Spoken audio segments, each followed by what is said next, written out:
ായാലും തെരച്ചിലിനൊടുവിൽ ശ്രീനന്ദയുടെ മൃതശരീരം കണ്ടുകിട്ടുകയാണ്. ഏകദേശം 1500 അടി താഴ്ചയിലാണ് മൃതശരീരം കണ്ടുകിട്ടിയിരിക്കുന്നത്. എന്താണ് അവിടെ സംഭവിച്ചത് എന്ന കാര്യത്തിൽ ഒരു വ്യക്തത ഉണ്ടാവണം. കുടുംബത്തിൻ്റെ ഒക്കെ ആ ദൃശ്യങ്ങളിലേക്ക് പോകാം. കുടുംബത്തെ ആ ഫോട്ടോ കാണിച്ചു കൊടുക്കുന്ന ദൃശ്യമാണ്.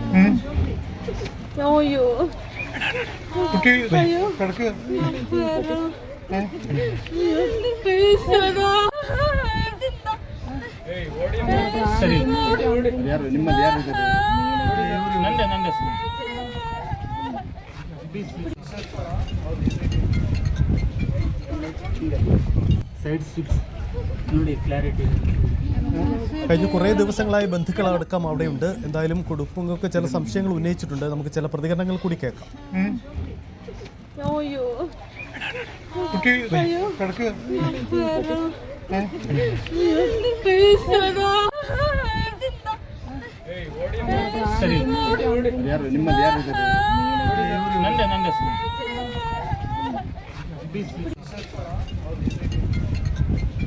ബൈജു, പുതിയ അപ്ഡേറ്റുകൾ അവിടെ നമുക്ക് ലഭ്യമാവുന്നുണ്ടോ? മൃതദേഹം മുകളിലേക്ക് എത്തിച്ചു കഴിഞ്ഞോ? അത് ഉയർത്തിക്കൊണ്ടുവരുന്നതിന് അല്പം സന്നാഹങ്ങൾ ആവശ്യമാണെന്ന് തോന്നുന്നു. അതിനുശേഷം പോസ്റ്റ്മോർട്ടം അടക്കമുള്ള മറ്റ് നടപടിക്രമങ്ങളും ഉണ്ടാകും അല്ലേ? സൈത്തെ ഇൻക്വസ്റ്റ് നടപടികൾ പൂർത്തിയാക്കാറുണ്ട്. അതിനുശേഷമായിരിക്കും പോസ്റ്റ്മോർട്ടം ഉൾപ്പെടെയുള്ള നടപടികളിലേക്ക് കടക്കുക. ഏതായാലും കൂടുതൽ NDRF ഉൾപ്പെടെയുള്ള സംഘങ്ങൾ എത്തിയിട്ടുണ്ട്. അതോടൊപ്പം ഫയർഫോഴ്സിന്റെ സംഘം കൂടി എത്തിയിട്ടുണ്ട്. രാവിലെ തന്നെ തിരച്ചിലിന് ഇവരെല്ലാം എത്തിയിരുന്നു. കാരണം ഇന്ന് വിപുലമായ ഒരു തിരച്ചിലാണ് നടത്താൻ ഉദ്ദേശിച്ചിരുന്നത്. നേരത്തെ പറഞ്ഞതുപോലെ തന്നെ കർണാടക സർക്കാർ ഈ കാര്യത്തിൽ വളരെ ഗൗരവത്തോടു കൂടിയാണ് ഇന്നാണ് ഈ വിഷയം എടുക്കുന്നതെന്ന് വേണം ഓർക്കാൻ. കാരണം മണിക്കൂറുകൾ പിന്നിട്ടിട്ടും എന്താണ് സംഭവിച്ചതെന്ന് സംബന്ധിച്ച് വലിയ അവ്യക്തതയുണ്ടായിരുന്നു, വലിയ ആശങ്കയുണ്ടായിരുന്നു.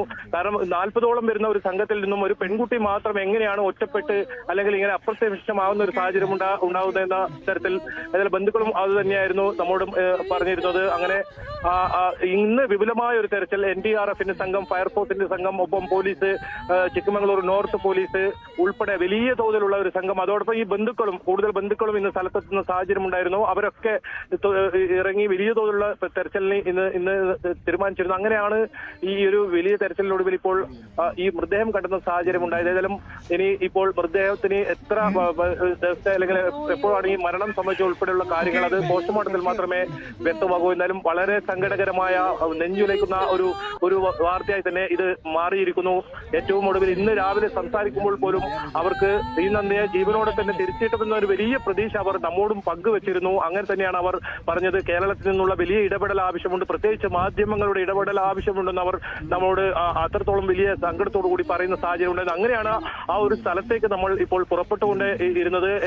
ആ ദൗത്യത്തിൽ, ആ ഒരു തിരച്ചിലിന്, ശ്രീനന്ദയുടെ തിരച്ചിലിന്റെ ദൗത്യത്തിൽ ഭാഗമാകാനാണ് നമ്മളും ആ സ്ഥലത്തേക്ക് പുറപ്പെട്ടത്. അതോടൊപ്പം നമ്മുടെ കന്നഡ ചാനൽ ഉൾപ്പെടെ ഈ സ്ഥലത്തെത്തുന്ന സാഹചര്യമുണ്ട്. കന്നഡ വലിയ തോതിൽ ഇന്ന് കർണാടകയിലെ ഒരു വാർത്തയായി ഇത് മാറുന്ന സാഹചര്യങ്ങളുണ്ടായിരുന്നു. കാരണം ഇന്നലെ നമുക്കറിയാം തെരഞ്ഞെടുപ്പിന്റെ ഒരു വലിയ തിരക്കിലായിരുന്നു കേരളം. ഈ ഒരു പക്ഷേ വാർത്ത ഇതിൽ വലിയ തോതിലുള്ള ഒരു വാർത്തയായി പുറത്തു വരാൻ സാഹചര്യം ഉണ്ടായിരുന്നു. ഇന്ന് ഇവർ ഇത്തരത്തിലൊരു സംശയം കൂടി പ്രകടിപ്പിച്ചതോടുകൂടിയാണ് ഇത് മറ്റുള്ളവർക്ക്, അതായത് ഈ വിനോദസഞ്ചാര മേഖലയിലെത്തുന്ന എല്ലാവർക്കും കൂടി ഭയപ്പെടുത്തുന്ന അല്ലെങ്കിൽ ആശങ്കപ്പെടുത്തുന്ന ഒരു വിവരമാണ്. അത്തരത്തിലുള്ള ഒരു ആശങ്കയാണ് ഇവർ പങ്കുവെച്ചത്. അതുകൊണ്ട് തന്നെ ഇതിൽ വലിയ തോതിലുള്ള അന്വേഷണം ഇന്ന് തെരച്ചിലുണ്ടായെന്ന് വേണം കരുതാൻ.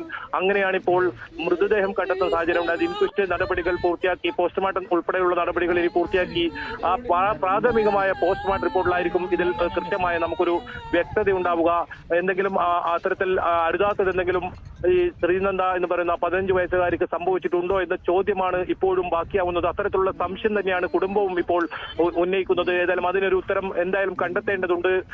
നേരത്തെയൊക്കെ നമ്മൾ പറഞ്ഞതുപോലെ തന്നെ ഒരുപാട് മലയാളികൾ ഉൾപ്പെടെ പല സംസ്ഥാനങ്ങളിൽ നിന്നും ടൂറിസ്റ്റുകൾ എത്തുന്ന ഒരു പ്രദേശമാണ് ഈ ചിക്കമംഗളൂരു. പ്രധാനമായും അറിയപ്പെടുന്നത് തന്നെ ഈ ഒരു ടൂറിസം സാധ്യതയാണ്. അത്തരം ടൂറിസം സാധ്യതയുള്ള സ്ഥലങ്ങളിൽ വേണ്ടത്ര പോലീസിന്റെ ഇടപെടൽ അല്ലെങ്കിൽ സുരക്ഷാ സംവിധാനങ്ങൾ ഇല്ലേ എന്ന ചോദ്യമാണ് വലിയ തോതിൽ വരുന്നത്. കാരണം 40 പേര് അടങ്ങുന്ന ഒരു സംഘത്തിൽ നിന്ന് ഒരു കുട്ടിയെ കാണാവുന്ന സാഹചര്യം ഉണ്ടായാൽ അത് ഇത്തരത്തിലൊരു സംശയം ഇവർ പ്രകടിപ്പിക്കുന്ന രീതിയിലാണെങ്കിൽ അത് വളരെ ഗൗരവതരം തന്നെയാണ്.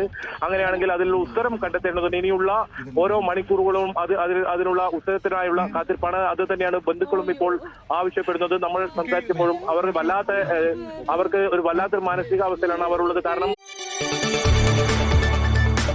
കൂടുതൽ വാർത്തകൾക്ക് News 18 Keralam YouTube channel subscribe ചെയ്യുക.